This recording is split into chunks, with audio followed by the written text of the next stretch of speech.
it wasn't like a sudden thing where it was just like, oh, okay, What just happened? it's time to go. Yeah. But it was just like, okay, well, that's not working. So then you try and put all your effort into something else, and then that stops working, and it just...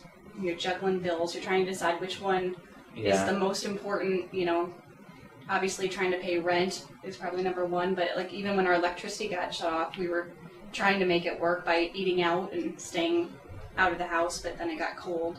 That was the big decider for us to go to the family house, was it got really, really cold. It was in October. And it was unnaturally cold, I think. I was afraid that someone was going to find out and take the kids. That was my big thing. My parents just didn't have room, and I think your parents still had somebody living at home, or they had just moved out, and we just felt bad asking. It was scary. I mean, I literally opened up the yellow book and, just went down, and I'd call one, and they'd say, sorry, we're full, or we take men, but we don't take women and children, or we take women and children, we don't take men, and we wanted to stay together. I think I called the United Way, and they're the ones who suggested the family house. I remember thinking, okay, at least there's somewhere where we can go. Yeah. And that's, at that moment, like, that was the only thing that I was thinking was, okay, it's somewhere that has heat, and there's going to be something to eat for the kids. Like, I knew how much I was bringing home a paycheck, and you can split it up as many different ways as you want. There's something it's just not going to work.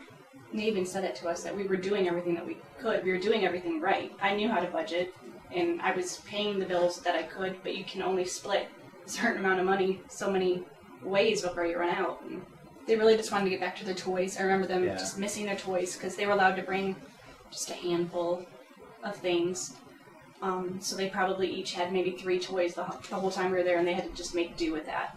And then there was a play area where everybody could go and play, but everything, and I mean everything, in there was broken or had sharp edges. So, like, as a mom, you're looking at this saying, this is not the ideal environment for my kid, And so we would bring some of our toys down, but then all the other kids, they didn't have things like this. And so a lot of times my kids would end up, giving or accidentally giving, their toys to other people.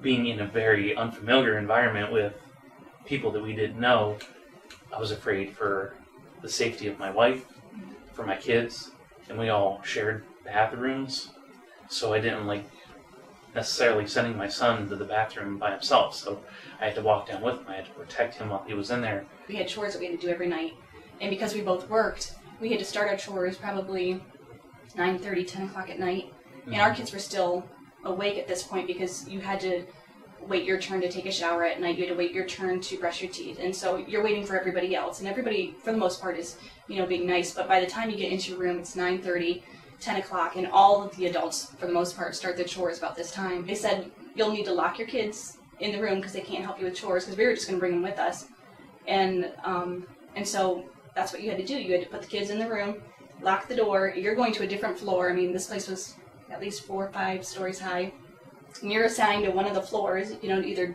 mopping or cleaning bathrooms, so you have no idea what your kids are doing down there. I remember one night having the hot dogs covered in barbecue sauce sitting in a pan, and that was dinner. They considered the barbecue sauce the vegetable, and the hot dog was the meat, and then I think we had one other thing, like a piece of bread or something. But that, I remember looking at Jim saying, we've got to get out of here. Word kind of got out, friends started talking to friends, and they just kind of raised enough money for us to be able to pay the bills that were keeping us at the shelter. So it wasn't a huge amount, but I mean, to us at the time, it felt huge because it was something that we couldn't do on our own. We never would have been able to do it on our own, I really don't think. Even with the help of the programs that they had there in place, it would have taken years, I think.